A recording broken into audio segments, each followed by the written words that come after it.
சகோதர சகோதரிகளே, நபிகள் நாயகம் ஸல்லல்லாஹு அலைஹி வஸல்லம் அவர்கள் சொல்கிறார்கள், வஜுஇலத் குர்ரத்து ஐனி ஃபிஸ் ஸலாத், என்னுடைய கண் குளிர்ச்சி தொழுகையிலே ஆக்கப்பட்டிருக்கிறது. பிலால் রাদিয়াল্লাহு அன்ஹு அவர்கள் அவர்களுடைய முஅத்தின், அந்த முஅத்தினிடத்திலே அவர்கள் சொல்லுவார்கள், அரிஹ்னா பிஸ் ஸலாத்தி யா பிலால், பிலாலே தொழுகைக்காக வேண்டி இகாமத் சொல்லி அந்த தொழுகையின் மூலம் எங்களுக்கு ராஹத்தை, மன அமைதியை ஏற்படுத்து என்று சொல்வார்கள். அதே போன்று அவர்கள் சொல்லுகிறார்கள், இன்னல் அப்த யுனாஜி ரப்பஹு வ ஹுவ ஃபிஸ் ஸலாத், ஒரு அடியான் தொழுகையில் இருக்கும் போது தன்னுடைய ரப்போடு உரையாடுகிறான் என்று சொன்னார்கள். தொழுகையிலே ஒரு மனிதன் ஈடுபடுவது என்பது அல்லாஹ்வுடன் நெருக்கமான தொடர்பை ஏற்படுத்துகிற ஒரு சந்தர்ப்பம். அதிலும் ரசூல் ஸல்லல்லாஹு அலைஹி வஸல்லம் அவர்கள் சொன்னார்கள், இன்ன அக்ரப மா யகூனுல் அப்து லிரப்பிஹி வ ஹுவ சாஜித், ஒரு அடியான் அல்லாஹ்வுக்கு மிக நெருக்கமாக இருக்கிற ஒரு இடம், ஒரு அடியான் அல்லாஹ்வுக்கு மிக அதிகமாக நெருக்கமாக இருக்கக்கூடிய ஒரு இடம் எதுவென்றால் அது சுஜூது தான் என்று நபி ஸல்லல்லாஹு அலைஹி வஸல்லம் அவர்கள் சொல்கிறார்கள். தொழுகையிலே நம்மால் மன அமைதியோடு கண் குளிர்ச்சியோடு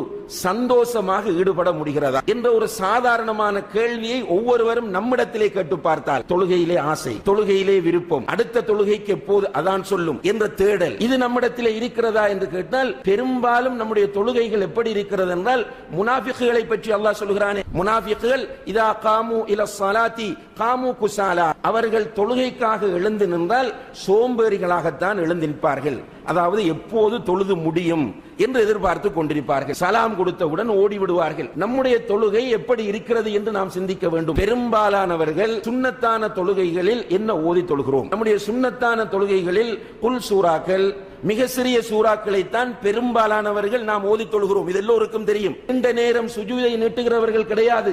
சில நேரங்களில் ஃபர்தான தொழுகைகளில் ஆத்தோடு தொழும்போது இமாம் நீண்ட சூரா ஓதிவிட்டால் நமக்கு போர் அடிக்கிறது. நாம் நீண்ட நேரம் சுஜூதில் இருந்து விட்டால் நமக்கு தூக்கம் போய் விடுகிறது. நாம் நீண்ட நேரம் நின்று விட்டால் கால் வலிக்கிறது. என்ன காரணம்? அல்லாஹ்வின் மீது நேசத்தோடு, அல்லாஹ்வின் மீது உள்ள அன்போடு தொழ வந்திருந்தால் நமக்கு தொழுகையில் நிற்கும் போது நம்முடைய நிலையே மறந்த நிலையாக இருந்திருக்கும். நாயகம் ஸல்லல்லாஹு அலைஹி வஸல்லம் அவர்கள் தொழுகையிலே இருக்கும் போது அப்படித்தான் இருப்பார்கள். சுன்னத்தான தொழுகைகளில் தங்களுடைய இரண்டு பாதங்களும் வீங்குகிற அளவுக்கு நின்று தொழுவார்களாம்.